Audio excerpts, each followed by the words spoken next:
الله الرحمن الرحيم كنتم خير أمة أخرجت للناس تأمرون بالمعروف وتنهون عن المنكر وتؤمنون بالله ولو آمن أهل الكتاب لكان خيرا لهم منهم المؤمنون أكثرهم الفاسقون. شروع کرتا ہوں اللہ کے نام سے جو بڑا مہربان نہایت رحم والا ہے. یہ سورہ آل عمران کی 110ویں آیت ہے. اللہ رب العزت نے سورہ کا نام سورہ آل عمران دیا. اس کی وضاحت میں نے اس سے پہلے سورہ میں کیا کہ عمران کا مطلب حضرت عیسیٰ علیہ السلام کے خاندان والوں کو، حضرت مریم کے والد کو عمران کہا جاتا. تو ان کی پوری تفصیل اللہ نے نجران کے نصارہ کے سوال کے جواب میں یہ پوری صورت اتاری تھی. عیسیٰ علیہ السلام، ان کی والدہ اور یہ معجزانہ پیدائش، یہ ساری تفصیل کو اللہ نے اس میں ذکر فرمایا. اسی صورت میں اللہ تعالیٰ نے اس امت کی خصوصیات، اس امت کی فضیلت، اس امت پر کیا ذمہ داری اور اس امت کے لیے کیا کیا فضائل کیا ہے اللہ کی طرف سے دی گئی، اس کو اللہ نے اس میں ذکر فرمایا. سب سے پہلے اللہ نے جو فرمایا کہ تم بہترین امت ہو. کہ دیکھو پہلے جتنے اقوام آئے ان کو اللہ نے کہیں امت کا لفظ استعمال نہیں کیا. یہ بڑی فضیلت ہے امت کا بولنا. امت ایک فضیلت کا لفظ، جیسے عالی جناب، جیسے حضرت، جیسے عالی جناب جو کہتے ہیں، ایسے امت ایک خصوصیت ہے، فضیلت کی بات. اور دوسری بات یہ ہے اللہ تعالیٰ نے وہ فرمایا کہ کیا ہے کنتم خیر امہ، اور بھی بہترین کا لفظ لائے ساتھ میں. صرف امت نہیں کہا بلکہ امتوں میں سب سے بہترین امت کہا. اسی لیے محمد الرسول اللہ صلی اللہ علیہ وسلم نے فرمایا کہ قیامت کے دن تم 70ویں امت ہوگے، یعنی آخری امت ہوں گے، اور پوری امتوں میں اور 70 امتوں کو ختم کرنے والے، اور فضیلت میں سب سے زیادہ تم ہوں گے، اور اللہ تعالیٰ کے یہاں مقام زیادہ ہوگا، صلی اللہ علیہ وسلم نے فرمایا. تو لہٰذا اس اعتبار سے اس امت کی فضیلت کیا ہے آخری میں آئی لیکن جنت میں بھی پہلے جائے گی. اور اس امت کے نبی جب تک جنت میں نہ جائے دیگر انبیاء کا داخلہ ممنوع ہے. ایسے ہی اسی طریقے سے امت جب تک جنت میں نہ جائے دیگر امتوں کا داخلہ بھی ممنوع ہے. یعنی امت میں اسے اپنی طرف سے کہہ رہا ہوں، ورنہ تو قرآن مجید میں کہیں اقوام کو امت کا لفظ نہیں لائے، اللہ نے قوم ہی کہا. تو قوم نوح فرمایا، قوم سمود کہا، قوم لوط کہا، اللہ نے قوم کا لفظ لائے. تو اللہ تعالیٰ سمجھا رہی کہ تم بہترین امت ہو. اور یہ بہترین امت سے کون مراد ہے؟ سب سے اول اس سے کون مراد ہے؟ بہترین امت کا سب سے پہلا مصداق کون ہے؟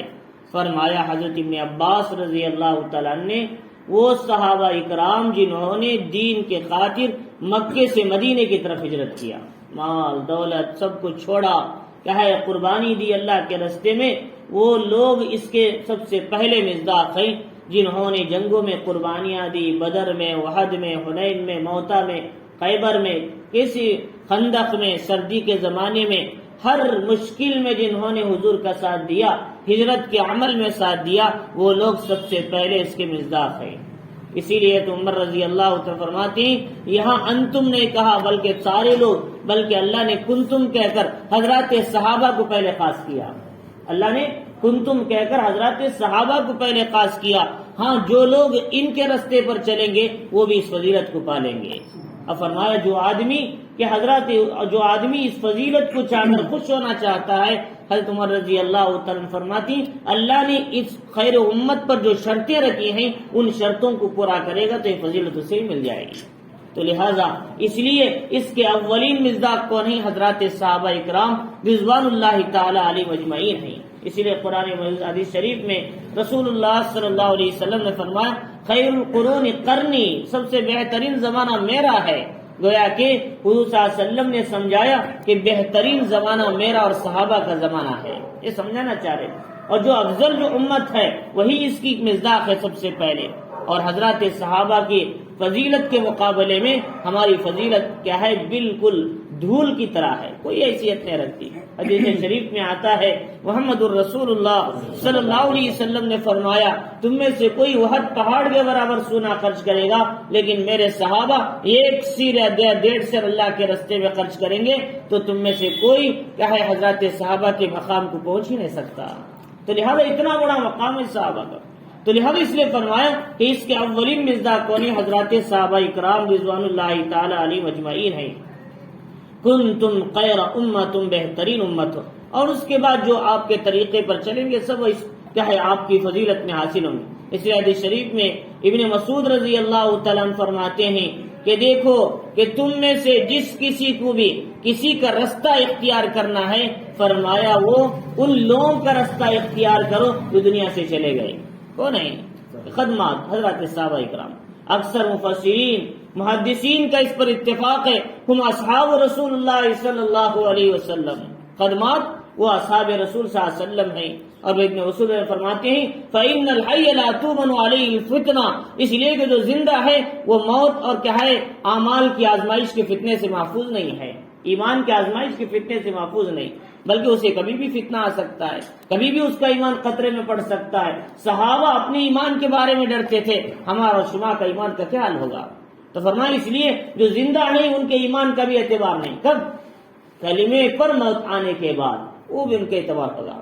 تو لہذا جو سب سے پہلی جماعت جن کا ایمان پر دنیا سے جانا ہوا اور جو جاتے ہوئے خدا کو راضی کر کے گئے وہ حضرات صحابہ کرام ہیں۔ تو فرمایا کہ فَإِنَّ الْحَيَّ لَا تُؤْمَنُ عَلَيْهِ الْفِتْنَةُ، اور کون ہیں؟ اولئک اصحاب محمد صلی اللہ علیہ وسلم، وہ اصحاب رسول صلی اللہ علیہ وسلم ہیں، کانوا افضل هذه الامہ، وہ اس امت کے افضل ترین انسان ہیں، افضل ترین انسان اس امت کے۔ اب فرمایا کہ ابر رہا قلوبا، ان کے دل بڑے نیک ہیں، ان کے دل بالکل جنتیوں جیسے دل ہیں ان کے۔ فرمایا کہ اس صلی اللہ علیہ وسلم نے ایک دن ایک صحابی کے بارے میں جو کوئی آدمی جنتی کو دیکھنا چاہے تو ان کو دیکھ لو، دوسرے دن تیسرے دن پھر ایک صحابی ان کے پیچھے گئے، دیکھیں ان کا عمل کیا ہے۔ فرمایا میرے گھر میں کچھ مسئلہ آ گیا، میں آپ کے یہاں مہمان رہنا چاہتا ہوں۔ 3 دن دیکھا ان کا کوئی عمل خاص نہیں ہے، بس تہجد پڑھتے ہیں، نفل پڑھتے ہیں، وابل پڑھتے ہیں، نماز پڑھتے ہیں، سنتوں پہ چلتے ہیں۔ 3 دن کے بعد کہا میری لڑائی ختم ہوگی، واپس ہوتا ہوں۔ تو فرمایا اس کے بعد انہوں نے کہا میں آئے تھے کچھ وجہ تو پوچھو۔ تو انہوں نے کہا کہ میں نے تم سے کہا تمہارے بارے میں صلی اللہ علیہ وسلم سے سنا تھا کہ 3 دن میں نے کنٹینیوسلی آپ جنتی ہیں، لہٰذا آپ کا کون سا عمل ہے وہ دیکھنے کے لیے میں آیا تھا۔ تو میرا تو کوئی عمل نہیں خاص۔ جب وہ جانے لگے تو پھر بلایا، فرمایا اتنی بات ہے کہ میں اپنی زندگی میں کسی سے کوئی کینہ اور حسد اپنے دل میں نہیں رکھتا۔ فرمایا کہ یہی صفت ہے، اس نے فرمایا کہ تم جنتی صحابی ہو۔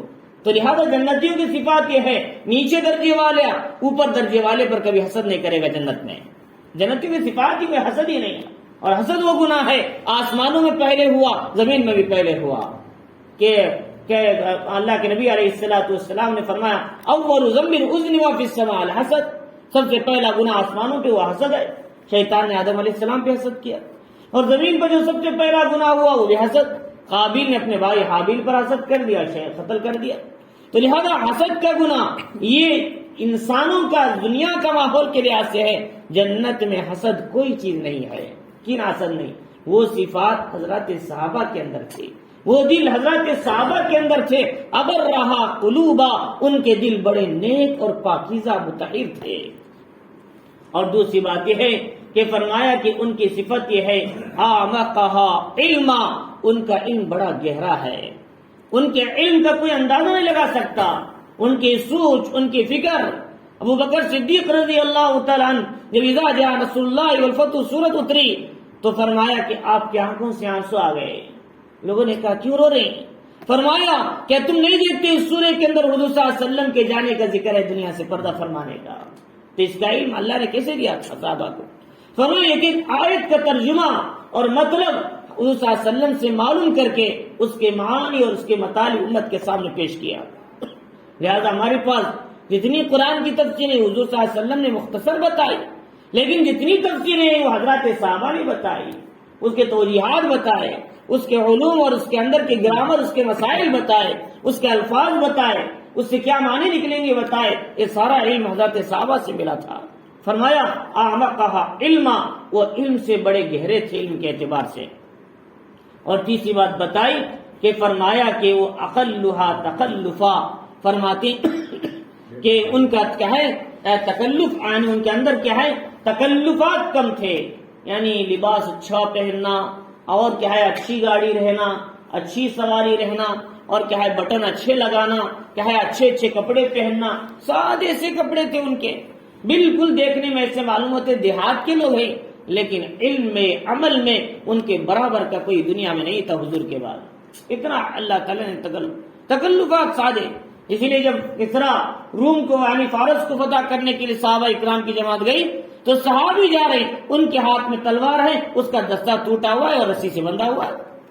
سادے سے آدمی ہیں، اور ہمارے یہاں تو اتنے بڑے آدمی کے پاس جا رہے، ذرا اچھی چمکتی ہوئی تلوار لے کر جانا چاہیے، اچھی سواری ہونا چاہیے. میلے کے پاس جا رہے نا، اچھی سواری ہونا چاہیے، اچھے کپڑے ہونا چاہیے. صحابہ فرماتے روم و فارس کے بادشاہوں کے سامنے بھی ہم ٹوٹی ہوئی تلوار چاہے معمولی کپڑوں میں جاتے تھے، ہمیں کوئی فرق نہیں پڑتا تھا، اور ہمارے سامنے بڑی بڑی طاقتیں جھک جاتی تھی. فرمایا یہ صحابہ اکرام کا تکلفانہ انداز نہیں تھا، بلکہ سادہ سا انداز تھا. تو لہذا فرمایا، تو فرماتی ہیں کہ اقلھا تکلفا، تکلفات میں سادے انسان تھے. اور اس کے بعد فرمایا کہ حضرت صحابہ اکرام کے بارے میں ابن مسعود رضی اللہ تعالیٰ عنہ فرماتے ہیں، فرمایا کہ کیا ہے واتبعوا علی آثارہم، فرمایا کہ تم ان کے اخلاق کو اپناؤ، ان کے اخلاق کو اپناؤ، ان کے نقش قدم پر چلو، اور ان کے نقش قدم پر چلنے کی عادت بناؤ. اور مستطاعتم، جہاں تک تم سے ہو سکے ان کی سیرت کو اپناؤ، کہ ان کے طریقہ کار کو اپناؤ. فَإِنَّهُمْ عَلَى الْهُدَى الْمُسْتَقِيمِ، اس لیے کہ وہ سیدھے راستے پر قائم تھے، آلریڈی وہ سیدھے راستے پر قائم تھے اور ان کا راستہ سیدھا تھا. لہذا تم میں سے کسی کے راستے پر چلنا ہے، کسی کی اتباع کرنا ہے، کسی کی پیروی کرنا ہے، کسی کے نقش قدم پر چلنا ہے. فرمایا کہ وہ حضرت صحابہ کے طریقے نقش قدم پر اپنی زندگی گزارا. ایک اور فرما رہی ابن مسعود رضی اللہ تعالیٰ. لہذا اس اعتبار سے حضرات صحابہ اکرام اس کے اولین مصداق ہیں. اب اللہ تعالیٰ نے یہاں کنتم فرمایا، کنتم فرما کر مطلب یہ کہ تم تھے پہلے بہترین امت، اب نہیں ہے، آئندہ نہیں رہیں گے. فرمایا کہ جب جس آدمی کا کیا ہے، جب ماضی میں کسی کا خیر میں تھے تو حال میں بھی وہ خیر میں رہیں گے، مستقبل میں بھی وہ خیر میں رہیں گے. لہذا ماضی میں تھے اور حال میں خراب ہو گئے. ایسا نہیں، ایک آدمی اسلام لا لیتا ہے، اس کے بعد کفر کی طرف جانا اس کا دل ہی نہیں چاہتا، کیونکہ وہ ماضی میں گنہگار تھا، لیکن حال میں اسلام لانے کے بعد مستقبل میں وہ اسلام چھوڑنے کے لیے کبھی تیار نہیں ہوتا. آپ دیکھیں گے، ہاں جو پہلے سے مسلمان تھا اس کے ایمان کا کوئی خطرہ ہو سکتا ہے، لیکن جو اب مسلمان ہوا کفر کو چھوڑنے کے بعد اب ہرگز وہ اسلام چھوڑنے کے لیے تیار نہیں ہوگا. فرما دی جو پہلے سے ہدایت پر تھے، یعنی جو جن کے بارے میں طے کیا گیا ہدایت پر ہیں اور اب بھی ہیں اور آئندہ بھی رہیں گے، حضرات صحابہ اکرام کی جماعت. اور اس کے بعد فرمایا ان کی ذمہ داریاں کس وجہ سے ان کو خیر امت کہا گیا. فرمایا اخرجت للناس، یہ لوگوں کو فائدہ پہنچاتے ہیں. کون سا؟ روحانی فائدہ، آخرت کا فائدہ، زندگی صحیح روش پر چلانے کا فائدہ. انسان دنیا میں جتنی چیزیں ہیں وہ انسان کو سیدھے راستے پر نہیں ڈالتی، بلکہ سیدھے راستے پر ڈالنے والی چیزیں وہ آخرت کے اعمال ہیں، آخرت کے اعمال ہیں، قبر کے اعمال ہیں، حشر کے اعمال ہیں. اس لیے کہ دنیا کی جتنی چیزیں ہیں وہ دنیا میں چھوڑ کر جانا ہے، ان کا مسئلہ موت پر ختم ہو جاتا ہے، لیکن جو آخرت تک آنے والی چیزیں ہیں وہ انسان کے اچھے اعمال ہیں، وہی انسان کے اچھے اعمال ہی اس کو صحیح بناتے ہیں. تو لہذا تو فرمایا اللہ رب العزت نے کہ وہ اس لیے بہتر ہیں کہ وہ لوگوں کے فائدے کے لیے نکالے گئے ہیں. کون سا فائدہ؟ آخرت کا فائدہ. امت کی فکر کرنے والے ہیں. لہذا حضور صلی اللہ علیہ وسلم عالمی امت پیغمبر تھے، اور آپ کے بعد یہ ذمہ داری اس امت کے اولین پر صحابہ پر، بعد میں تابعین پر، تبع تابعین پر، قیامت تک آنے والے اہل کلمہ گو اور نماز احکام کی پابندی کرنے والے پر، ہر مسلمان پر یہ ذمہ داری آئی. تو یہ عالمی ذمہ داری اس امت پر بھی ہے. حضور عالمی نبی تھے، لہذا ذمہ داری کس پر آئے گی؟ اس امت کے ہر فرد پر پورے عالم کے انسانوں کی فکر کرنا اور ان کے نفع کی فکر کرنا اور آخرت کے نفع کی فکر کرنا اس امت کے ہر کلمہ گو پر لازم ہے. کیونکہ حضور کے بعد یہ ذمہ داری ہم پر آئی، اور جس آدمی کی ذمہ داری دوسرے کو ملتی ہے اور وہ ذمہ داری پہلے والے کی مکمل نبھائے گا، جبھی تو ذمہ داری کو ادا کرنے والا بنے گا. اور پہلے آدمی کی ذمہ داری دوسری کو دی گئی، بھائی آج سے وہ نہیں، تم ان کی جگہ تم ہو. مطلب اگر یہ ذمہ داری میں کم کر رہے ہیں، مطلب یہ ہے کہ وہ حقیقی معنی میں اس ذمہ داری کو ادا نہیں کر رہے ہیں. تو فرمایا تو حضور کے بعد یہ ذمہ داری اس امت پر ڈالی گئی، نفع پہنچانے کی امت کی، پورے عالم کے انسانوں کی، لہذا ہم کو پورے عالم کے انسانوں کی فکر کرنا ہے. تو فرماری اخرجت للناس، اس لیے ناس کا لفظ لائے، قبیلے کا نام نہیں لائے، ہاں حلقے کا نام ذکر نہیں کیا، شہر کا نام ذکر نہیں کیا، خاندان کا نام ذکر نہیں کیا، پھر ناس میں سارے انسان آ گئے، سارے انسانوں کے لیے نفع بنا کر بھیجے گئے. اور فرمایا وہ کیا ہے ذمہ داری؟ فرمایا تامرون بالمعروف، اچھائیوں کا حکم کرنا، اور وتنہون عن المنکر، برائیوں سے روکنا، وتؤمنون باللہ، دل کے اخلاص کے ساتھ اللہ کے لیے کام کرنا. تؤمنون باللہ کا مفسرین نے کیا لکھا ہے؟ دل کے اخلاص کے ساتھ اللہ کے لیے کام کرنا، یہ تؤمنون باللہ ہے، اس کے اندر لکھا ہے. تو لہذا فرمایا 3 ذمہ داریاں اس امت کی. پہلی ذمہ داری اچھائیوں کا حکم کرنا، اس لیے کہ محمد رسول اللہ صلی اللہ علیہ وسلم نے فرمایا لوگوں امر بالمعروف نہی منکر کرو، وقت مبادا وہ وقت نہ آ جائے کہ تم بر ظالم بادشاہ تم پر مسلط ہو جائے، تم دعائیں کرو تو تمہاری دعائیں قبول نہ ہو، اور تمہاری نیک لوگ دعائیں کریں گے ان کی دعاؤں میں اثر ختم ہو جائے گا. تو لہذا اس لیے فرمایا کہ ہمیں چاہیے کہ امر بالمعروف نہی منکر کا کام کرتے رہے. امر بالمعروف کیا چیز ہے؟ فرمایا اچھائیوں کا حکم کرنا، اچھے باتوں کی دعوت دینا اور بری باتوں سے روکنا، اور یہ کام اخلاص کے ساتھ کرنا. یہ 3 ذمہ داریاں، اچھائیوں کا حکم کرنا، برائیوں سے روکنا، اور یہ دونوں کام اخلاص کے ساتھ کرنا.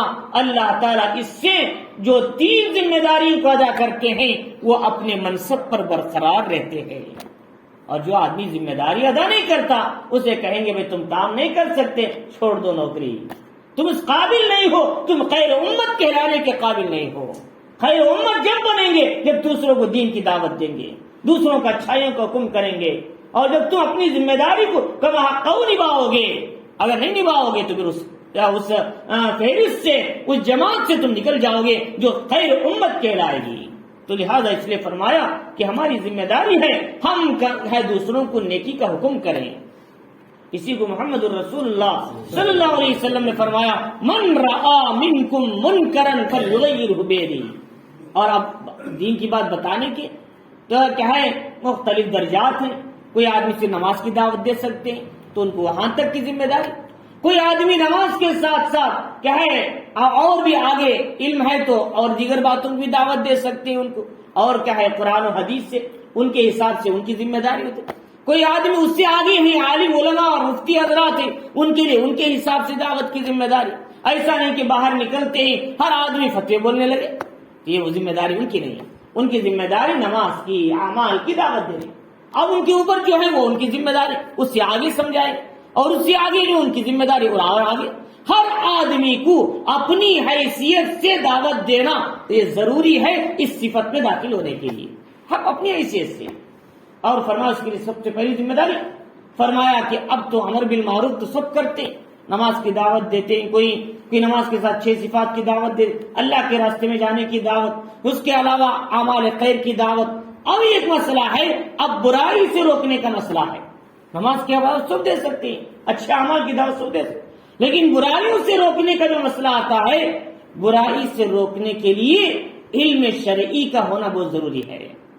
علم شرعی، حلال کیا ہے جاننا ہے، حرام کیا ہے جاننا ہے، غلط کیا ہے جاننا ہے، اس کے احکام کیا ہیں اس کو جان کر سب سے پہلا درجہ ہاتھ سے روکنا ہے. ہاتھ سے روکنے کو یعنی پوری قوت لگانا ہے اس پہ، یعنی اس کو ڈائریکٹ سامنے جا کر روکو ہاتھ سے. کوئی آدمی غلط کام ہاتھ پکڑو بے سمجھ کرو، ہاتھ سے روکنا. فرمایا اسے یعنی پوری سختی سے سمجھاؤ بھائی ایسا کام نہیں کرنا چاہیے. یہ کام کون کر سکتے ہیں؟ سب سے پہلے گھر کے بڑے حضرات کر سکتے ہیں کام. دادا ہیں، نانا ہیں، یا پھر باپ ہیں، یا پھر جو بڑے لوگ ہیں وہ یہ کام کر سکتے ہیں. بھائی تم جو کام کر رہے ہو، تم بچے ہو، ہمارے سامنے یہ کام مت کیا کرو. لیکن بڑے لوگ کہتے ہیں ہماری بات نہیں سنتے، کیا کریں؟ تو بات نہیں سنتے تو دیگر چیزوں میں بات سنتے، اس میں کیوں نہیں سنتے ہیں؟ دیگر چیزوں میں تمہاری بات سنتے ہیں لیکن یہاں غلطی میں کیوں نہیں سن رہے ہیں؟ مطلب یہ ہے تم نے ان کو سرسری دعوت دیا ہے، سختی کے ساتھ نہیں کہا ہے. قیامت کے دن جواب دینا پڑے. کلکم رائی وکلکم مسئول عن رعیتی، تم میں سے ہر ذمہ دار ہے اور ہر ایک سے اس کے ماتحت کے بارے میں پوچھا جائے گا. شوہر سے بیوی کے بارے میں، اور کیا ہے بیوی سے بچوں کے بارے میں، بادشاہ سے رعایا کے بارے میں، وزیر سے ماتحتوں کے بارے میں، ہر ایک سے اس کے بارے میں سوال ہوگا. تم نے اپنے ماتحت رہنے والوں کو کتنا سمجھایا برائی سے روکنے کے لیے اور دین پر کتنا لگایا، ان کو یہ سوال ہوگا. ان کو اپنی رعایا کو دنیا پر کتنا لگایا نہیں پوچھیں گے، کتنا کمانے کو دیا نہیں پوچھیں گے، کتنا ان کے لیے ان سے کیا ہے دنیا کا فائدہ اٹھایا یہ نہیں پوچھیں گے. یہ پوچھیں گے تم نے ان کو کتنا دیندار بنایا.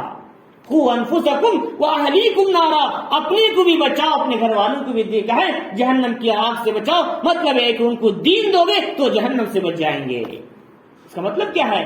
ان کو دیندار بناؤ، ان کی زندگی میں دین ڈالو تو خود بھی بچیں گے اور کیا ہے دوسروں کو بھی اس کی دعوت دیں گے اور اثر دیں گے. قوا انفسکم کا مطلب کیا ہے؟ ہم بھی رکنا جہنم سے، ہم بھی بچنا، اپنے گھر والوں کو بھی بچانا. اس امت کی 3 ذمہ داریاں. پہلے اپنے اندر ایمان لاؤ، اپنے اندر اعمال کو زندہ کرو جس سے ہمارے کیا ہے آنکھ، ہمارا دماغ، ہمارا دل، ہمارے تمام اعضاء سب سے پہلے دیندار بن جائیں گے، ہماری زندگی میں اس کا اثر پڑے گا. اور اس کے بعد ماحول کو دینداری دو. اگر ماحول کو دینداری نہ دو گے تو وہی اثر ہم کو بھی ایک دن لے لے گا، وہی اثر ہم کو بھی ختم نقصان پہنچائے گا. اور فرمایا پورے عالم کے اندر دین پہنچانا اس امت کی ذمہ داری ہے. اپنے گھر سے لے کر، اپنے خاندان سے لے کر، اپنے قبیلے سے لے کر، اپنے کیا ہے رشتے داروں سے لے کر، اپنے محلے سے لے کر پورے عالم کے اندر دین پہنچانے کی فکر کرنا یہ ہماری ذمہ داری ہے. فرمایا تو فرماتے ہیں کہ تو سب سے پہلے ہاتھ سے روکو. یہ گھر والے روک سکتے ہیں، بڑے حضرات روک سکتے ہیں، صاحب رسوخ روک سکتے ہیں، کام کر سکتے ہیں. اب فرمایا اگر ہاتھ سے نہ ہو سکے، فرمایا فَإِن لَّمْ يَسْتَطِعْ فَبِلِسَانِهِ، زبان سے روکو. بھائی ایسا کام مت کرو، یہ گناہ ہے، یہ غلطی ہے، ایسا مت کرو. زبان سے روکو. فرمایا زبان سے بھی روکنے کی طاقت نہیں ہے آج. فرمایا کیا کریں حضرت، گھر میں بیویاں نہیں سنتے. کیوں؟ ہم نے ان کو دین نہیں دیا. دین اگر دیتے تو وہ سیدھے رستے پہ آ جاتے. ہم نے سیدھے سمجھا دین ہمارے لیے ہے اور ہم مسجد تک کے لیے ہیں، لیکن دین گھر میں کبھی داخل کرنے کی فکر نہیں کیا. اور اگر فکر کرتے تو آج بیوی نہیں سنتی ہے، مسئلہ نہیں آتا. بچے نہیں سنتے، مسئلہ نہیں آتا. بیٹے نہیں سنتے، مسئلہ نہیں آتا. بھائیوں نہیں سنتے، مسئلہ نہیں آتا. کیوں؟ اس لیے کہ ہم نے دین کو صرف اپنے لیے، ذات کے لیے خالص کر لیا، دوسروں کو پہنچانے کی فکر نہیں کیا. یا ایھا الذین آمنوا علیکم انفسکم لا یضرکم من ضل اذا اہتدیتم. اے ایمان والو تم اپنی فکر کرو تو دوسروں کی گمراہی تمہیں نقصان نہیں پہنچائے گی. اس آیت کا غلط تفسیر لوگوں نے سمجھا ہے. اپنی نماز پڑھو، اپنے روزے رکھو، اپنی حج کرو، اپنے صدقہ خیرات کرو، ہمارے گھر کا کوئی بھی کام کرے ہمیں کوئی سروکار نہیں ہے. ابوبکر صدیق رضی اللہ عنہ فرماتے لوگ اس آیت کا غلط مطلب تم نے سمجھا. پہلے تمہاری ذمہ داری ہے ان کو دین ڈالو، ان کی زندگیوں میں اعمال ڈالو، محلے میں بتاؤ دینداری اور دوسروں کو دعوت دو. اور تمہارے بار بار سمجھانے کے بعد بھی وہ گناہ کر رہے ہیں. اب تمہاری ذمہ داری ختم، لیکن دعوت تو چلے گی، لیکن تمہارے اوپر ذمہ داری باقی نہیں رہے گی گناہ کی. کوئی ذمہ داری گناہ کی باقی نہیں رہے گی، ورنہ دعوت کی ذمہ داری موت تک دعوت دینا ہے. محمد الرسول اللہ صلی اللہ علیہ وسلم نے کب تک بولا؟ فرمایا آخری دم تک بھی آپ کہتے ربی حبلی امتی، اے اللہ میری امت کا کیا حال ہوگا، اے اللہ میری امت کا کیا حال ہوگا، اے اللہ میری امت کے لیے کوئی راستہ عطا فرما. تو لہذا ہم اپنی ذمہ داری کو سمجھیں. دین صرف ہمارے تک نہیں بلکہ دوسروں تک پہنچانا. اچھائی کی دعوت دو اور برائیوں سے بھی ان کو روکو. گھروں میں کتنی چیزیں آج وجود میں آ رہی ہیں، ان کا کوئی سمجھانے والا نہیں ہے، کیونکہ ذمہ داری ہم پر آئے گی قیامت کے دن. اور تیسری بات بتائی، جب زبان سے بھی نہیں روک سکتے تو کم سے کم دل سے تو برا سمجھو. کیا ہے شادی میں گئے، کیا ہے باراتوں میں گئے، آرکیسٹرا ہو رہا ہے، بڑی آرام کے ساتھ کرسی پہ بیٹھ کے دیکھ رہے ہیں اور مزے بھی لے رہے ہیں. فرمایا اب ایسے سمجھو یہ گناہ میں ہم بھی برابر کے شریک ہو جائیں گے. ہم بھی برابر کے شریک، کیوں خوش ہو رہے اور یا پھر اس سے راضی ہیں. ہم نے ہمارے دل میں کبھی اس کی نفرت آئی نہیں اور اٹھ کر آنا نہیں چاہتے وہاں سے. فرمایا کہ حدیث شریف میں آتا ہے رسول اللہ صلی اللہ علیہ وسلم نے فرمایا جو کوئی آدمی گناہ کو دیکھ کر خاموش رہتا ہے اور راضی رہتا ہے وہ بھی اس گناہ میں شریک ہونے کے برابر ہے۔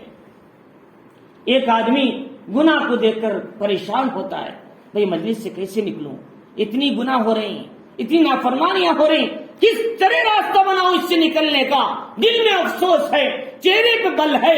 اب ایسا آدمی کم از کم افسوس تو اس کے دل میں ہے، ذالک اضعف الایمان، یہ ایمان کا کمزور درجہ ہے۔ اب بتاؤ جو آدمی کے چہرے پر بل آ رہے ہیں، جو آدمی پریشان ہے گناہ کو دیکھتے ہوئے، اب اس کا کمزور ایمان ہے۔ جو لوگ گناہ کو دیکھ کر خوش ہو رہے ہیں ان کے ایمان کا کیا حصہ باقی ہے بتاؤ؟ فرمایا اللہ کے نبی نے اس حدیث سے کیا سمجھایا؟ جو دیکھ کر خوش ہو رہی، دیکھ کر مزہ لے رہی، اور کوئی ناچ رہے، بچے ناچ رہے، بچیاں ناچ رہی، چاہے وہاں شادی میں، فرمایا دیکھ کر خوش ہو رہی، اب ان کے ایمان کی کون سی سطح باقی ہے؟ فرمایا یہ سمجھایا جا رہا ہے وذالک اضعف الایمان۔ تو فرمایا اس لیے محمد الرسول اللہ صلی اللہ علیہ وسلم نے فرمایا اگر آدمی گناہ کو دیکھ کر بھی نہیں روکتا، ماحول میں، خاندان میں، قبیلے میں، معاشرے میں اگر اس نے خاموش رہا، اللہ کا عذاب جب آئے گا سب سے پہلے اسے اپنے پکڑ میں اللہ تعالیٰ لے لیں گے اور سب کو آ جائے گا عذاب اللہ کا۔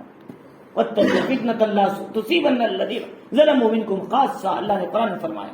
تو لہذا اللہ کے نبی نے مثال دے کر سمجھایا، جیسے آدمی 3 انتس میں ہیں، 1 2 3، اب اس میں اوپر والے کیا ہے نیچے والے پانی کی ضرورت پڑتی ہے تو یعنی اوپر والوں کو پانی کی وہ نیچے آ کر پانی لیتے ہیں، نیچے والے پانی کی ضرورت پڑتی اوپر جا کے لیتے۔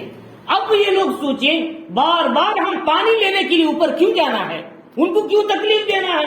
نیچے پانی ہے سمندر کا، ذرا سوراخ کر لے، یہیں سے نل پانی اٹھا لے۔ تو فرمایا کہ سمندر کا پانی تھوڑا ٹینک سے آ رہا ہے، اتنا تھوڑا سوراخ کرنے سے تھوڑا ہی پانی آئے؟ فرمایا کہ سارے لوگوں کو نقصان ہوگا، صرف نیچے والوں کو نہیں، اوپر والوں کو، اس کے اوپر والوں کو بھی نقصان ہوگا۔ اگر ان کو اوپر والے نہیں روکے، بھائی تم سوراخ مت کرو، ہماری بھی شامت آ جائے گی، تم پانی ہمارے پاس لے لو آ کر۔ بالکل اسی طرح آدمی اگر ہم لوگ تھوڑے ہیں اور دیندار ہیں، اگر ہم نے دوسرے لوگوں کو گناہ کرتے ہوئے نہیں روکتے تو ایسی صورت میں عذاب پہلے ہم کو بھی اور سب کو بھی اپنے لپیٹ میں لے لے گا۔ ہم نے کہ ہم کو بھی، جو برے ہیں ان کو بھی لے لے گا۔ کشتی میں جیسے پانی آنے سے اوپر والے ان کی کوئی غلطی نہیں، وہ بھی ڈوب جاتے ہیں، جیسے نیچے والے ڈوبتے، نیک لوگ بھی اس عذاب کی شامت میں نقصان میں آ جاتے ہیں۔ لہذا اس لیے فرمایا ہماری ذمہ داری ہے امر بالمعروف نہیں عن المنکر کا کام کیا جائے، ہر آدمی اپنی حیثیت کے موافق، اپنی طاقت کے موافق۔ اب کا ہر آدمی جانتا ہے کہ شراب پینا گناہ ہے، ہر آدمی جانتا ہے جوا کھیلنا گناہ ہے، ہر آدمی جانتا ہے جھوٹ بولنا گناہ ہے، ہر آدمی جانتے ہیں غیبت کرنا گناہ ہے۔ ایسی باتیں تو ہر کوئی بتا سکتے ہیں، ہر کوئی، اس لیے کہ حدیث شریفہ میں کتنے بیانات علماء سے سن رہے ہیں، یہ ہر آدمی بتا سکتا ہے۔ ہاں اندر کے کچھ مسائل ہیں، جیسے نکاح کے مسائل، بھانجیوں سے نکاح کرنے کے مسائل، ایک ساتھ 2 بیویوں سے نکاح، بہنوں سے نکاح کرنے کے مسائل، یہ علماء کی ذمہ داری ہے ان منکرات سے روکنا، یہ عام لوگوں کی نہیں۔ عام لوگ سمجھانے جائیں گے تو کچھ گڑبڑ ہو جائے گی۔ یہ ہر ایک کو اس کی حیثیت کے موافق گناہ کو روکنا ہے، یہ مطلب سمجھانے پر۔ تو فرمایا امر بالمعروف، اچھائی کا حکم کرنا، ہر آدمی کو اس کی حیثیت کے موافق، گناہ سے روکنا ہر آدمی کو اس کی حیثیت کے موافق، یہ علماء اس امت کی ذمہ داری ہے۔ اور جو یہ کام کرے گا وہ بھی اس امت کے فضیلت اور اس صفت میں خیر امت کے اندر وہ بھی داخل ہو کر رہے گا، حضرات صحابہ کے بعد، تابعین کے بعد۔ لیکن جو یہ کام نہیں کرے گا قیامت کے دن بلکہ دنیا میں اس کی کوئی حیثیت نہ رہے گی۔ فرمایا قرآن مجید نے لقد خلقنا الانسان فی احسن تقویم ثم رددناہ اسفل سافلین، پھر اتنا پھینک دیں گے، اتنا گرا دیں گے وہ زمین کے تہ تک پہنچ جائے گا، اس کا کوئی حیثیت، اس کا مقام باقی نہیں رہے گا۔ محمد الرسول اللہ صلی اللہ علیہ وسلم سے صحابہ اکرام نے پوچھا اللہ کے نبی ہمارا جب اتنی بڑی جماعت ہوگی تو اس کے باوجود بھی ہم ہلاک ہوں گے؟ فرمایا ہاں، اگر خباثت غالب ہو جائے اور تمہارے نیک لوگوں کی دعاؤں میں اثر ختم ہو جائے گا اور تمہاری حیثیت پانی پہ چلنے والے کچرے سے بھی کم ہو جائے گی۔ یہ کب ہوگا؟ جب ہم یہ کام چھوڑ بیٹھیں گے، یہ ذمہ داری کو بھول جائیں گے، یہ فریضے کو بھول جائیں گے۔ اور یہ جو طاقت جو فضیلت اللہ نے سمت کو دی وہ فضیلت سے ہم محروم ہو جائیں گے.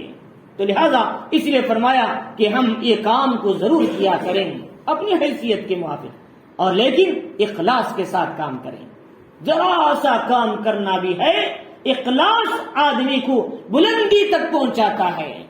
لہذا اخلاص والے اللہ کے خاص بندے ہوتے ہیں, جن کے اخلاص کی وجہ سے اللہ رب العزت فرماتے ہیں کہ حالات کو بڑے بڑے فتنوں کو دبا دیتے ہیں اخلاص والوں کی برکت سے. پہلے زمانے میں ایسے فتنے آئے, جیسے جنگ ہندوستان جب آزاد ہوا تو آزادی کے بعد تبدیل ممالک کا مسئلہ آیا, تبدیل فریقین, یعنی پنجاب, مغربی پنجاب میں رہنے والے مشرقی پنجاب میں آئے, ادھر رہنے والے ادھر گئے. اب وہ لوگ وہاں نکلنے کے لیے ایک دوسرے پر ظلم کرنے لگے. مسلمان ادھر سکھوں پر, ادھر سکھ مسلمانوں پر ظلم کرنے لگے. اس کے نتیجے میں دہلی کے اندر فسادات پھوٹے. تو اس وقت میں اللہ تعالیٰ کے کچھ نیک بندے تھے, ان کی دعائیں تھی. حضرت مولانا یوسف جی رحمت اللہ علیہ, مولانا حسین احمد مدنی رحمت اللہ علیہ, اسی طریقے سے مولانا ابوالکلام آزاد رحمت اللہ علیہ, شاہ عبد القادر رائے پوری رحمت اللہ علیہ, بڑے بڑے لوگ تھے جن کے اخلاص کی برکت سے اللہ نے دہلی میں فسادات کو روکا. جو مسلمان اپنے اس ملک کو چھوڑنے کے لیے تیار تھے, اپنی جانوں کو بچانے کے لیے, ان کو اس ملک میں رہنے کا موقع دوبارہ مل گیا. فرمایا اللہ نے ایسے بڑے فتنے کو کچھ نیک لوگوں کی دعاؤں, ان کے اخلاص پر روک دیا. ورنہ تو ہندوستان میں آج کوئی حصہ بھی نہ رہتا اگر یہ اللہ والے دہلی کی جامعہ مسجد میں کھڑ کر نہ کہتے لوگوں اس زمین پر ہم نے بسا ہے, یہی پیدا ہوئے اور یہی ہماری مٹی بننے والی ہے, ہم کبھی اس ملک کو, اس زمین کو چھوڑ کر نہیں جائیں گے, یہاں رہ کر دین پر, شریعت پر عمل کریں گے. اگر وہ لوگ اخلاص کے ساتھ نہ بولتے تو آج امت کا بڑا مجمع نہ ہوتا. فرمایا اخلاص سے اللہ بڑے بڑے فتنوں کو روکتے ہیں. لہذا اس لیے فرمایا کہ اخلاص سے کام کیا کرو, اللہ کے لیے کرو, اور ایمان کی, یقین کی مضبوطی کے ساتھ کرو یہ کام, اور یہ ذمہ داری ہم پر ہے سمجھ کر کرو. قرآن مجید تو کہتا ہے قل ھذی سبیلی ادعو الی اللہ, کہ نبی کہہ دے میرا راستہ ہے, میں اللہ کے بندوں کو اللہ کی طرف بلاتا ہوں. فرمایا ادعو الی اللہ علی بصیرۃ, پورے یقین کے ساتھ, پورے ثواب کی امید کے ساتھ. فرمایا انا ومن اتبعنی, یہ ذمہ داری میری بھی ہے, اور میرے بعد کوئی نبی آنے والے نہیں. اب یہ ذمہ داری میرے بعد آنے والے ہر کلمہ گو کی ذمہ داری ہے, وہ دین کی بات بتائیں مت. تو لہذا اس لیے فرمایا کہ وتؤمنون باللہ, یقین کے ساتھ کام کرو, اچھائی کا حکم کرو, برائی تھوڑا سا کام. اب جب کام ہو گیا, اب کوئی ہمارے بلانے پر دین پر آ گیا, ہمارے بولنے پر گناہ چھوڑ دیا, اب کیا کریں؟ میرے بلانے پر وہ بن گیا, میرے کہنے پر اس نے شراب کا پینا چھوڑ دیا. نہیں, بلکہ اللہ نے اسے توفیق دیا, اللہ نے اسے گناہ سے بچا لیا. میں اللہ نے ذریعہ بنا دیا, بس میں ذریعہ ہوں, لیکن اللہ نے اسے کیا ہے, اسے دین پر, ہدایت کے رستے پر لگایا. دائی کی صفت ہونا چاہیے. ہمارے جو دعوت دیتے ہیں دین کے لین سے, فرمایا ان کی یہی صفت ہونی چاہیے. فرمایا کامیابی ملنے پر اللہ کی طرف سے سمجھنا ہے, میرا اس میں کوئی دخل نہیں, بس میں ذریعہ اللہ نے مجھے بنا دیا, میری عاقبت بن گئی, لیکن میرا کوئی کمال نہیں اس میں. لہذا ہمارے اللہ والوں کا یہ تھا, اے اللہ مجھ سے کوئی خیر وجود میں آیا ہے, یہ تیرا فضل ہے, اگر اس میں کوئی کوتاہی ہوئی ہے وہ میری نقصان کی وجہ سے ہے. اگر خیر ہے تو اللہ کی طرف منسوب, شر ہے تو اپنی ذات کی طرف منسوب. یہ حضرات اللہ والے, اولیاء, اتقیاء, اصفیاء کا یہ حال تھا. یاد ہم کو بھی چاہیے نیک کام ہو اللہ کی طرف منسوب کرو, غلطی ہو جائے اپنی ذات کی طرف ڈال لو.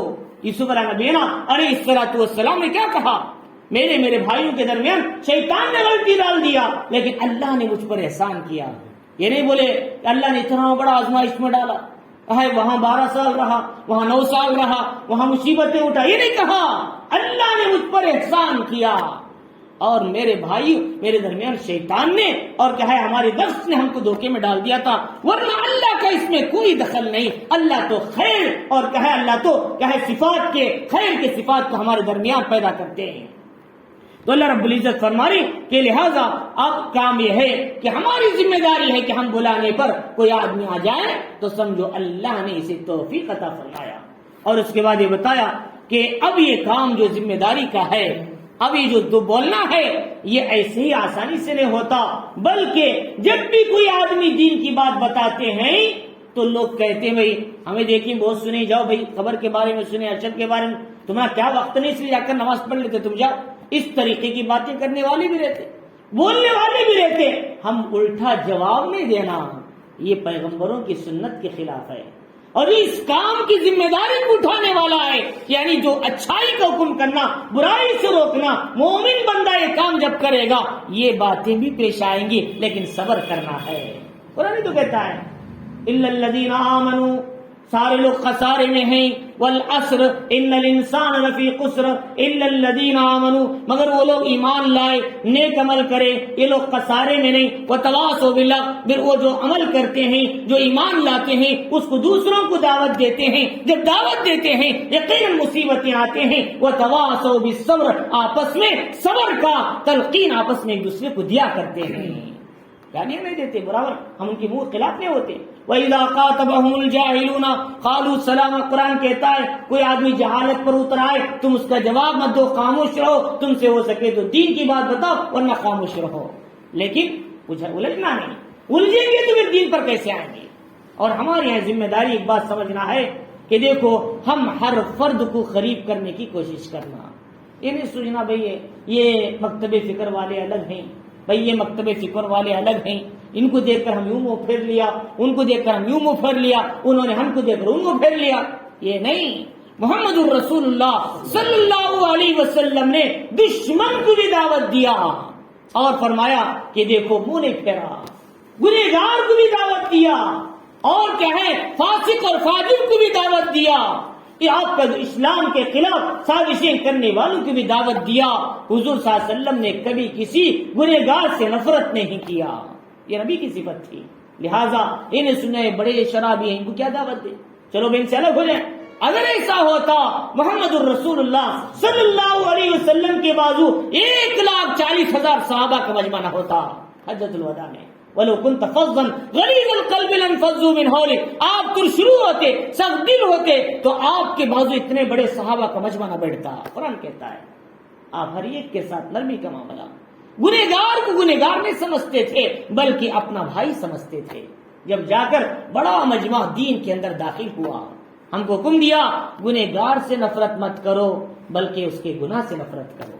اور اگر کوئی آدمی گناہ کرتا ہے، بنی اسرائیل میں 2 آدمی تھے، ایک آدمی نیک تھا بڑا، ایک آدمی گنہگار تھا، اور وہ بار بار ٹوکتا تھا اسے، تو کیا کرتا ہے، کیسا کیوں کر رہا ہے، ایسا کیوں کر۔ اس نے کہا چھوڑ دو بھائی، میں اللہ سے مانگ لوں گا، اللہ سے معافی کر لوں گا، میرے سے غلطی ہو گئی، چھوڑ دو۔ تو اس نے ایک دن کہا اللہ تجھے کبھی بھی کہے معاف نہ کرے، اور تجھے کبھی بھی اللہ تعالیٰ کہے جنت میں جنت عطا نہ کرے۔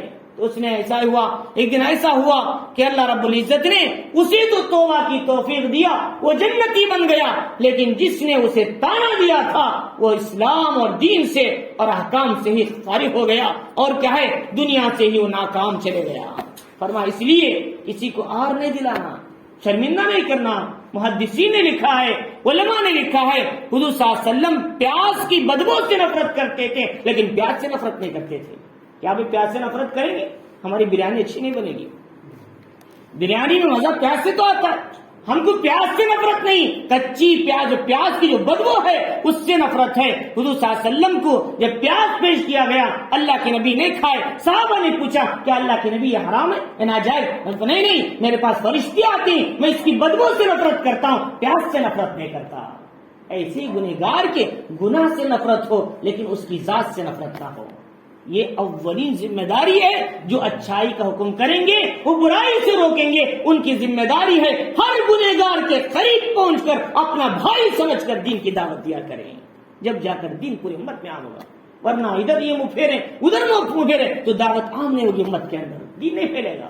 فرمایا تو قرآن یہ کہتا ہے کہ فرمایا کہ تم اچھائی کا حکم کرو، اخلاص کے ساتھ کام کیا کرو۔ وہ فرمایا وَلَوْ آمَنَ أَهْلُ الْكِتَابِ، اگر اہل کتاب بھی ایمان لاتے ویسا جیسا ایمان لانے کا تقاضا ہے، کیا ایمان لائے؟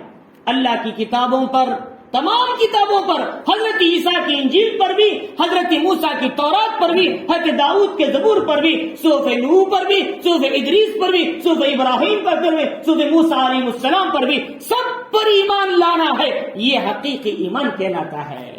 فرمایا تمام نبیوں پر ایمان لاؤ، جن کا ذکر صراحتاً جن کا ذکر قرآن میں نہیں حدیثوں میں، ان پر ان کے حساب سے ایمان لاؤ، سب پر ایمان لانا ہے، اور اللہ کے ایک ہونے کا عقیدہ رکھنا، تمام کتابوں پر، تمام فرشتوں پر، تمام رسولوں پر، جنت پر، جہنم پر، آخرت پر، خبر پر، حشر پر، نشر پر، اور مرنے کے بعد زندہ ہونے پر، اچھی بری تقدیر پر، تمام باتوں پر ایمان لائیں گے، یہ ایمان والے کہلائیں گے۔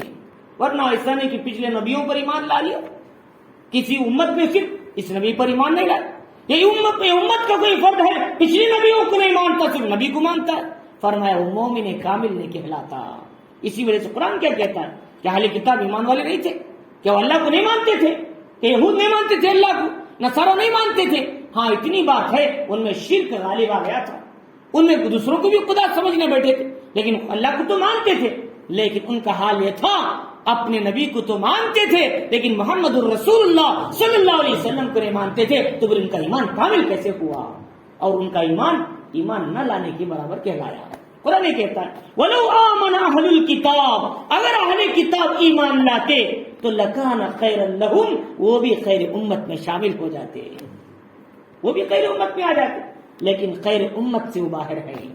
خیر امت صرف اس امت پر، محمد الرسول اللہ صلی اللہ علیہ وسلم پر ایمان لانے والے، چاہے وہ پچھلے ان نبیوں کی امت میں سے، ان کے مسلک سے، ان کے مذہب سے کیوں نہ ہو، اگر نبی پر ایمان رکھتے ہیں تو سمجھو کہ وہ بھی خیر امت کے اندر داخل ہیں۔ وہ کون تھے؟ عبداللہ ابن سلام، کعب احبار، یہ سب یہودی علماء تھے، عیسائی علماء تھے، لیکن انہوں نے اپنے نبیوں کے سچے کتابوں پر، سچے مذہب پر ایمان رکھنے کے ساتھ حضور پر بھی ایمان لائے۔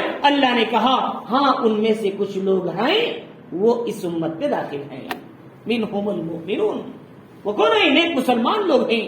یہ عبداللہ ابن سلام رضی اللہ عنہ نے بتایا بھی، وَأَكْثَرُهُمُ الْفَاسِقُونَ، لیکن ان میں اکثر لوگ فاسق ہیں کیونکہ ان کا ایمان کامل نہیں ہے، وہ نبی محمد الرسول اللہ صلی اللہ علیہ وسلم کو نہیں مانتے، حالانکہ حضور کو ایسے جانتے ہیں جیسے کوئی باپ اپنے بیٹے کو جانتا ہے، یعرفون کما یعرفون ابناءہم، وہ نبی کو ایسا پہچانتے ہیں جیسے کہے اپنے بیٹوں کو پہچانتے ہیں، اس سے بھی زیادہ نبی کے بارے میں وہ تورات اور انجیل میں پڑھے ہیں، لیکن پھر بھی دل میں حسد، کینہ اور اناد ہونے کی وجہ سے نبی کو نہیں مانتے۔ فرمایا نہ ماننا ایمان والے نہ ہونے کے برابر ہے۔ قرآن کہتا ہے وَلَوْ آمَنَ أَهْلُ الْكِتَابِ، اب اللہ تعالیٰ نے فرمایا کہ دیکھو منہم المؤمنون، لایا کیوں؟ اس لیے کہ کچھ ایمان والے ہیں، اگر اہل کتاب ایمان نہیں لاتے تو اچھا تھا، اب کچھ لوگ ہیں ان کی دل شکنی ہو جائے کہ ہم تو ایمان لائے پھر بھی ہمارے بارے میں اللہ کہہ رہے، اللہ نے اس لیے اکثر الگ سے ذکر کر دیا، ہاں ان میں سے کچھ لوگ ایمان والے ہیں، لیکن کچھ لوگوں کا ایمان لانا پوری جماعت کے ایمان لانے کے برابر نہیں ہے۔ کچھ اہل کتاب میں سے اسلام میں آ جانا، نبی کو مان لینا پورے اہل کتاب میں مومن ہونے کی علامت نہیں ہے، بلکہ پورے لوگ ایمان میں آنے کے بعد، سب کا اقرار کے بعد جب وہ پورے اہل کتاب کہلائیں گے، تھوڑے لوگ لانے سے نہیں ہوگا، ہاں جو تھوڑے لوگ لا لیے وہ بھی خیر میں ہیں، ان کو دگنا ثواب ملے گا، نماز پڑھیں گے تو دگنا، روزہ رکھیں تو دگنا، اس لیے کہ پچھلے نبی پر بھی ایمان لائے اور محمد الرسول اللہ صلی اللہ علیہ وسلم پر بھی ایمان لائے، دو ثواب ان کو ملیں گے عمل میں، نماز میں ڈبل ثواب، ہم کو 25 درجہ ملتا ہے، ان کو 50 ملتا ہے ایک نماز میں، ہم کو 27 ملتا ہے تو ان کو 44 ملتا ہے، فرمایا ڈبل ملتا ہے، روزے کا، نماز کا، اللہ کے راستے کا، ہر قربانی کا ڈبل ثواب، کیونکہ انہوں نے نبی پر ایمان لائے۔ تو لہذا اس لیے فرمایا کہ اللہ تعالیٰ فرماری کہ اور اس کے ساتھ ساتھ یہ بھی بتانا ہے اہل کتاب کی طرح تم نہ بن جاؤ۔ اہل کتاب کی عادت کیا تھی؟ کانوا لا یتناہون عن منکر فعلوہ، وہ برائیوں سے انسانوں کو نہیں روکتے تھے بلکہ وہ خود بھی شریک ہو جاتے تھے۔ ان کا حال یہ تھا۔ بنی اسرائیل میں پہلے جو اللہ کا عذاب کیسے آیا؟ فرمایا پہلی چیز یہ ہے کہ ایک دن دیکھتے تھے کوئی آدمی گناہ کر رہا ہے تو دشمن کچھ لوگوں میں سے کچھ لوگ کہتے بھائی گناہ ایسا مت کر، یہ غلط کام کر رہا ہے تو ایسا مت کر، لیکن وہ دوسرے دن باز نہیں آتا، گناہ کرتا تو ان کے ساتھ جا کر بیٹھتے تھے، کھانا بھی کھاتے تھے، چائے بھی پیتے تھے، معمول دوست جیسا معاملہ کرتے تھے. ان کے دل میں اس کے غلط حرکت کی کوئی نفرت نہیں تھی، کوئی دل میں وہ کہیں ان کو فکر غم نہیں تھا. اللہ تعالیٰ نے ان نافرمانوں جیسے دل ایمان والوں کے دل کو بھی بنا دیا. اللہ تعالیٰ ہی فرما رہی اگر تم نے گناہ دیکھ کر بھی راضی رہو گے، ایک دن تمہارے دل میں بھی گناہ کی نفرت ختم ہو جائے گی، تم بھی گناہ کے راستے میں لگ جاؤ گے. اللہ تعالیٰ سمجھانا چاہے. اسی لیے ہمارے استاد مفتی سعید صاحب پالنپوری رحمۃ اللہ علیہ فرماتے تھے، میاں جس عمل سے تم روک رہے ہو وہ عمل سے پہلے تم رک جاؤ. اگر تم نے کر کے دوسروں کو دعوت دے رہے تمہاری بات کا اعتبار نہیں ہوگا. کتنا سنیں گے تمہاری بات؟ اور تم خود گناہ کر رہے، تم خود فلاں مجلس میں آئے تھے، تم خود کہیں غلطیوں پہ ہیں اور ہم کو کیا بول رہے ہیں؟ پہلے تم رک جاؤ. اس لیے اللہ تعالیٰ حضرات انبیاء علیہ الصلوۃ والسلام کو تمام برائیوں سے پاک کر کے، تمام برائیوں سے دور رکھ کے اللہ ان کو دعوت دینے کے لیے بھیجتے تھے. حضور صلی اللہ علیہ وسلم کے زمانے میں ابھی اسلام نہیں آیا تھا. اس زمانے میں لڑکیاں راتوں میں فنکشنوں میں ناچتی تھی شراب پی کے. اور کیا ہے اس زمانے میں ایسا تو نہیں تھا کہ میوزک سسٹم، وہ گاتی تھی، وہ ناچتی تھی، وہ کیا ہے ان کو کیا ہے نچایا جاتا تھا، اور کیا ہے گانے وغیرہ جو ان کے لحاظ سے وہ پڑھتی تھی. تو ایک دن محمد الرسول اللہ صلی اللہ علیہ وسلم چلے گئے، راستے سے جا رہے ہیں، دیکھا کہ یہاں شور مچ رہا ہے. آپ نے جا کر دیکھا کہ وہاں کے عرب کے قریش بھی کچھ لوگ تھے، انہوں نے آپ کو وہاں پر بٹھا لیا. اب کیا ہوا؟ محمد الرسول اللہ صلی اللہ علیہ وسلم پیغمبر تھے. آپ اگر اس مجلس میں آرام سے بیٹھ کر یوں دیکھتے تو کیا حال ہوتا؟ فرمایا کون آپ کی بات سنتا؟ اللہ تعالیٰ نے آپ پر ایسی نیند طاری کر دیا، فرماتے ہیں کہ میں نے صبح کی روشنی پر اٹھا، اس وقت تک مجھے کوئی پتہ نہیں تھا، اور میں جیسے ہی اس کے اندر گھسا اللہ نے مجھے ان پر نیند طاری کر دیا. ایسی نیند کہ مجھے جب یہ پوری مجلس ختم ہو چکی، کئی گھنٹے ہو گئے، اس کے بعد مجھے افاقہ ہوا. اللہ تعالیٰ یوں اپنے انبیاء کو غلط ماحول کے دیکھنے سے بچا لیتے ہیں تاکہ آئندہ امت کے لیے رہبر بن جائے، اصلاح کا راستہ ہو جائے. حضرت حکیم الامت اشرف علی تھانوی رحمۃ اللہ علیہ کا بھی معمول یہ تھا، آپ جب کبھی کسی گناہ کی مجلس میں کیا ہے آپ کہیں سے گزرتے اور کبھی کبھی گناہ کی مجلس نظر آتی تو آپ پر نیند طاری ہو جاتی تھی. اللہ کے نیک بندوں کو ایسا ہوتا ہے، اللہ تعالیٰ ان کو گناہ دیکھنے سے بچا لیتے ہیں، کوئی راستہ نکال دیتے ہیں ان کے لیے. تو لہٰذا اس لیے فرماتی ہے اللہ تعالیٰ کہ دیکھو ان میں سے اکثر لوگوں کا حال یہ تھا وہ گناہ کو دیکھتے تھے اور گناہ کو روکنے کے بجائے برابر ان کے ساتھ اپنے دوستانہ تعلقات ویسے ہی برقرار رکھتے تھے جیسا پہلے تھے. ان کے دل میں البغض فی اللہ الحب فی اللہ یہ صفت نہیں تھی، تو اللہ تعالیٰ نے ان کے دلوں کو بھی گنہگار جیسے بنا دیا. اس لیے ہمارے اندر 4 چیزیں آنا چاہیے: الحب فی اللہ، البغض فی اللہ، وآتا للہ، ومنع للہ. 4 چیزیں آ جائیں. الحب فی اللہ، ہم کہیں بیٹھ رہے ہیں اللہ کی محبت میں بیٹھ رہے ہیں، دین کی محبت میں بیٹھ رہے ہیں. اللہ اپنے دوستوں سے زیارت کا حکم دیا، اس نیت سے بیٹھ رہے ہیں، مومن بھائی کی ملاقات کے لیے بیٹھ رہے ہیں. فرمایا الحب فی اللہ، قیامت کے دن عرش کا سایہ ملے گا. فرمایا اللہ کی محبت میں بیٹھے. اور البغض فی اللہ، اب ہم کہیں سی گناہ کی مجلس میں نہیں جا رہے، یہ صرف اللہ کی محبت میں اس گناہ سے بغض رکھ رہے ہیں. اگر کوئی آدمی کو دوست بھی کیوں نہ ہو، وہ گناہ کر رہا ہے، ہم اس کے ساتھ نہیں دے رہے. کیوں؟ البغض فی اللہ، اللہ کی عمل ناپسند ہے اور ہمیں بھی ناپسند ہے، چاہے میرا دوست ہی کیوں نہ ہو. البغض فی اللہ، اللہ کے لیے بغض رکھنا ہے. عام حالت میں بغض نہیں رکھنا سب سے، لیکن اللہ کے لیے نافرمانی کے کام میں چاہے ہمارا دوست ہی کیوں نہ ہو، ہماری رشتہ داری کیوں نہ ہو، ہم اس کا ساتھ نہیں دیں گے. البغض فی اللہ. اور العطا للہ، اللہ کے راستے میں دو، اللہ کے لیے، اللہ کے دین کے کام کے لیے، اور اللہ کی محبت میں، اللہ کی رضا میں، نبی کی رضا میں، دین کے کاموں میں اپنا مال لگا رہے ہیں. یہ فرمایا آتا للہ، اللہ کے لیے دینا ہے، کوئی مقصد نہیں، کسی کو دکھانا نہیں، کوئی ریا نہیں، صرف اللہ کو لے دے رہے ہیں. ومنع للہ، فرمایا کہیں گناہ ہو رہا ہے اور گناہ میں دینے سے رک رہے، یہ اللہ کے لیے رکنا ہے. یعنی بولے بھائی آدمی رک گیا نہیں دے رہا، یہ دیکھو گناہ ہو رہا ہے، گناہ میں کیوں دے؟ فوٹو گرافی ہو رہی کیوں دے؟ اور غلط کام ہو رہا ہے کیوں دے؟ اس کے اندر فرما نہیں دیں گے اللہ کے لیے نہیں دیں گے اس کے لیے. لہذا اس لیے فرمایا آج غریب بچیوں کو شادیوں میں بڑا پیسہ دیا جاتا ہے، لیکن وہ شادی غریب جیسی نہیں کرتے، مالدار جیسی کرتے ہیں. بہت بڑا افسوس کی بات ہے. ایسے لوگوں کو ہرگز نہ دو اپنا پیسہ، ورنہ یہ حال کہلائے گا کہ اللہ کے حرام کردہ چیز میں مدد کرنے کے برابر ہے. فرمایا بھائی غریب ہیں تو ان کو سمجھاؤ تم پہلے شادی سنت کے مطابق کرو گے؟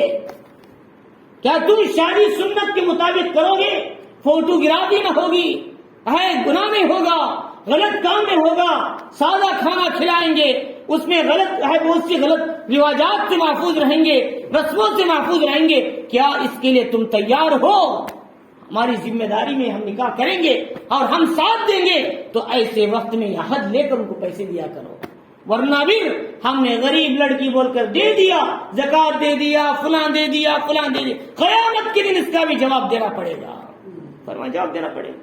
فرمایا تو لہذا ہم کو چاہیے کہ ذرا سوچ کر اپنا پیسہ لگائے، غلط پیسہ نہ، غلط طریقے نہ لگائیں، ورنہ بھی ہمارا پیسہ بیکار، ہماری زکات ادا نہیں ہوگی. ہمارا مال کیا ہے؟ الحب فی اللہ، البغض فی اللہ، آتا للہ منع للہ کے مطابق نہیں ہوگا. اور یہ جو 4 کام کریں گے فقد استکمل الایمان، اس نے اپنے ایمان کو کامل کر لیا. نبی پاک علیہ السلام نے فرمایا یہ 4 کام کریں گے اس کا ایمان کامل کہلائے گا. لہذا اس لیے فرمایا ہم کو چاہیے کہ اپنے مالوں کو بھی اللہ کے رستے میں صحیح لگانا ہے. پھر اللہ تعالیٰ نے فرمایا کہ کچھ جو اہل کتاب میں سے ایمان لائے تھے اور اس کی وجہ سے یہود دشمنی کریں گے، یہود تم کو نقصان پہنچائیں گے، یہ بعض لوگوں کے ذہنوں میں آیا. اللہ نے کہا نبی اے ایمان والو، اے یہود سے کہے اہل کتاب میں سے جو اسلام لائے ہیں، تم اہل کتاب سے کوئی خطرہ محسوس نہ کرو، وہ تمہیں کچھ نہیں کر سکیں گے. ہاں تم کو زبانی تکلیف تو پہنچائیں گے، تانا تو دیں گے، غیبت کریں گے، تمہارے خلاف بولیں گے، لیکن تمہارے خلاف ہاتھ اٹھانے کی ان کے اندر طاقت نہ ہوگی، تمہیں کچھ نہیں کر سکیں. واللہ یعصمک من الناس، اللہ تمہاری حفاظت کر لے گا لوگوں سے. نبی سے فرمایا نبی کے کام کرنے والوں کی بھی اللہ حفاظت کرے گا. تو چنانچہ اس لیے موسیٰ علیہ الصلوۃ والسلام نے کیا کہا کہ انہوں نے کہا اے اللہ میں ڈرتا ہوں کہ کہیں وہ مجھ پر زیادتی کر دے. فرعون اس کے بعد دعوت دینے کے لیے جا رہا ہوں. تو اللہ نے کہا قال لا تخافا، کہ اے موسیٰ اور ہارون علیہ السلام تم میری ذمہ داری کو لے کر جا رہے ہو دین کی بات پہنچانے فرعون کے پاس. لا تخافا فرمایا کہ ڈرو نہیں، بلکہ انی اسمع و ارى، کہ میں تم کو دیکھتا بھی ہوں، تمہاری ہر بات کو سنتا ہوں، تمہیں ہرگز فرعون تمہاری طرف ہاتھ بھی نہیں بڑھا سکے گا، ورنہ تمہاری حفاظت کر لوں گا میں. تو لہذا اللہ تعالیٰ اپنے دین کی خدمت کرنے والوں کی بڑے بڑے ظالموں سے محفوظ فرماتے ہیں. لہذا ہر زمانے میں آئے. حضرت خواجہ مجدد الفسانی رحمۃ اللہ علیہ سرہند پنجاب کے رہنے والے تھے، خواجہ باقی باللہ رحمۃ اللہ علیہ کے مجاز خلفاء میں سے تھے، نقشبندی سلسلے کے بزرگوں میں سے. جب اکبر کے زمانے میں لوگ جھکتے بھی ہوں، جیسے بادشاہوں کے سامنے جھکتے تھے اور کیا ہے شرک کا کام کرتے تھے، اس زمانے میں خنزیر حلال کر دیا گیا تھا. ہر مذہب والے کو، ہر چاہے ہندو سے، عیسائی سے، جس سے چاہے مسلمانوں کو نکاح کرنے کی اجازت دے دی گئی تھی، اور دین الہی کے نام سے اس نے دین بنا لیا تھا. لیکن اس زمانے میں مجدد الفسانی رحمۃ اللہ علیہ نے آواز اٹھائی، اور آواز اٹھائی تو کیا ہے اکبر تو چلے گیا، لیکن جہانگیر کے زمانے میں آپ نے سختی کے ساتھ اس کا مقابلہ کیا. جب وہ آئے تو ان کو بلا بھیجے، آؤ میرے دربار میں بلاؤ ان کو. تو خواجہ مجدد الفسانی رحمۃ اللہ علیہ جہانگیر کے دربار میں گئے تو کیسے ایسے چیاں تان کر گئے. انہوں نے کہا کیا میرے سامنے جھک کر نہیں آؤ گے؟ فرمایا یہ صرف اللہ کے سامنے جھکا ہے، دنیا کی کسی طاقت کے سامنے نہیں جھکے گا. فرمایا ایسی بات ہے ان کو جیل میں لا کر ڈال دو، جیل میں ڈال دو. تو اللہ تعالیٰ نے ایسا نظام بنایا کہ بادشاہ جہانگیر ان کو جیل میں ڈالنے سے پہلے بادشاہ کے تحت پر رہنے والے جتنے گورنر تھے وہ سب حضرت کے مریدین بن چکے تھے، حضرت کے ماتحت ہو چکے تھے، ان کی اصلاح کر چکے تھے، ان کی تربیت کر چکے تھے. انہوں نے کہا کہ ان کو جیل میں پہنچانے کے بعد دیکھو بادشاہ، اگر تم اپنی حکومت اور سیٹ پر بیٹھنا ہے ہمارے حضرت کو سب سے پہلے باہر نکالو، ورنہ ہم بھی حکومتیں چھوڑ دیں گے، ہم تمہارا بڑا نقصان کریں گے، تمہارے تختے کو الٹ دیں گے. اب بادشاہ جہانگیر کو رات میں محمد الرسول اللہ صلی اللہ علیہ وسلم خواب میں آ کر کہا، اے بدبخت بادشاہ، تو کیسا آدمی ہے؟ ایک آدمی تھا میری سنت کو زندہ کرنے والا، دین کو زندہ کرنے والا، تو نے اسے بھی قید خانے میں ڈال دیا، تو شرم نہیں آتی؟ فرمایا رات میں گھبرا گیا بادشاہ اور ان کے پاس گیا، حضرت میں ہاتھ جوڑتا ہوں، آپ ادب کے ساتھ باہر آ جائیے۔ یوں اللہ تعالیٰ بڑے بڑے ظالموں کے سامنے اللہ تعالیٰ اپنے دین کی کام کرنے والوں کو، حق بولنے والوں کی حفاظت فرماتے ہیں۔ اب کیا ہوا؟ جہانگیر جو قلعہ تھا آج حضرت کا مرید بن گیا، حضرت کی اصلاح پہ آ گیا۔ فرمایا تو اس نے کہا، حضرت آج سے آپ جو بولیں گے وہ کریں گے۔ فرمایا شراب حرام، کہے خنزیر حرام، اور مختلف مذاہب سے نکاح کرنا حرام، اور کسی کے سامنے سر جھکانا ادباً حرام، اللہ کے سامنے جھکانا ہے۔ ساری بدعتیں ختم ہوئی، اللہ نے پھر وہ دین کو شاہجہاں کے اندر پہنچایا، پھر ان سے نکلنے والی اولاد اللہ کے سب سے بڑی ولی حضرت عالمگیر رحمت اللہ علیہ پیدا ہوئے۔ کون ہے یہ؟ فرمایا یہ اللہ کے ولیوں میں سے ولی کامل تھے، اور انہوں نے اپنی خلافت کو خلافت راشدہ کے مطابق ادا کیا تھا۔ فرمایا یہ اورنگزیب عالمگیر رحمت اللہ علیہ، آج غیر اورنگزیب عالمگیر رحمت اللہ علیہ کو تو گالیاں دیتے، لیکن اکبر کو بڑی تعریف کرتے، کیوں؟ اکبر نے ان کے ساتھ بڑا اچھا کام کیا، ہر ایک کو ملا لیا، ہر ایک گناہ کو بھی نیکی کو ایک کر دیا، اور پاک ہے غلاظت اور گندگی کو اور پانی کو ایک بنا دیا۔ فرمایا اس لیے اچھا ہے۔ لیکن اورنگزیب عالمگیر رحمت اللہ علیہ نے سنت کو جاری کیا اور حق بات کو امت میں چلایا، ظلم کو ختم کیا، انصاف کو لاگو کیا، تو برے نظر آئے ان کو۔ لہذا اگر میں کہوں تو قریب کے زمانے میں اللہ کے ولیوں میں بہت بڑے ولی تھے اورنگزیب عالمگیر رحمت اللہ علیہ۔ فرمایا ان کا کھانا بھی حساب سے تول کر کھاتے تھے، فرمایا کہ وہ اپنی محنت سے کھایا کرتے تھے، اور انہوں نے جب چھوڑا سوائے 6 درہم یا 20 درہم کے، اس کے علاوہ ان کے پاس ان کی وراثت میں کچھ نہیں تھا۔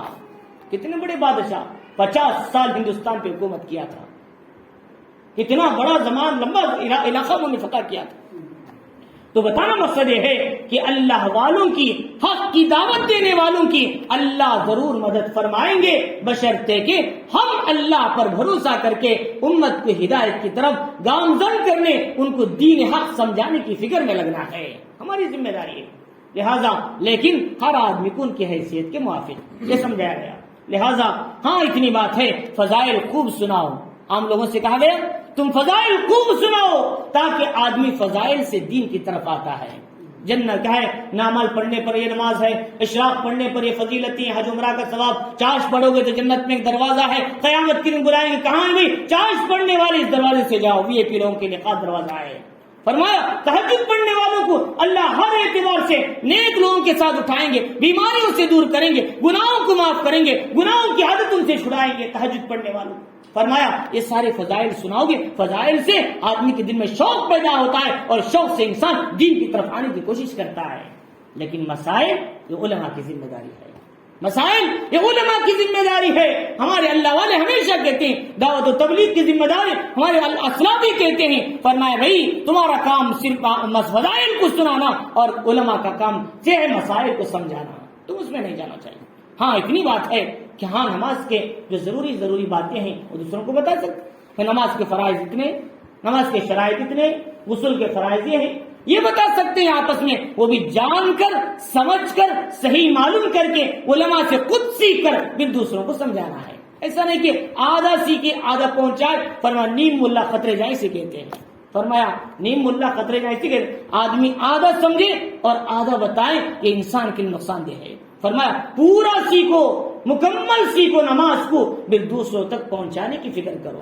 اسی کو 6 صفات میں سمجھایا جاتا ہے ہمارے اللہ والے، ہمارے جو بزرگان پر 6 صفات ہے، کلمہ پڑھو اور اس کی مشق کرو اور اس کو ویسی دعوت دو، نماز پڑھو اس کی مشق کرو اور دوسروں کو اس کی دعوت دو، ہر چیز کو پہلے اپنی زندگی میں لاؤ، اس پر محنت کرو، پھر اس کی دعوت دو، تو حکمہ حقوق ہماری زندگی میں آئے گا اور دوسروں کو بھی اس سے فائدہ ہوگا۔ لہذا اس لیے ہمیں چاہیے کہ اپنی زندگی میں کیا ہے، ایک تو ہم خیر امت کی فضیلت کو پانے کے لیے اچھائی کا حکم کرنا، برائی سے روکنا، اخلاص کے ساتھ دعوت دینا، کام کرنا، دین کا کام ہر کام بھی اخلاص کے ساتھ ہونا چاہیے۔ فرما اس کے ساتھ ساتھ یہ فرما اللہ تعالیٰ نے کہ دیکھو کہ دنیا کی کوئی طاقت تمہیں نقصان نہیں پہنچا سکتی، ہاں زبان ہی کچھ بول سکتی ہے، وہیں یقاتلوکم ولوکم الادبار، اگر وہ تم سے لڑنا چاہے تو پیٹ پھیر کر بھاگ جائیں گے، تمہارا مقابلہ نہیں کر سکیں گے، ثم لا ينصرون، وہ بھی ناکام ہو جائیں گے، ان کی کوئی مدد نہیں کی جائے گی۔ اللہ تعالیٰ ہم سب کو ان آیتوں کو سمجھنے، اس کے مضامین پر عمل کرنے کی ہم سب کو توفیق عطا فرمائے۔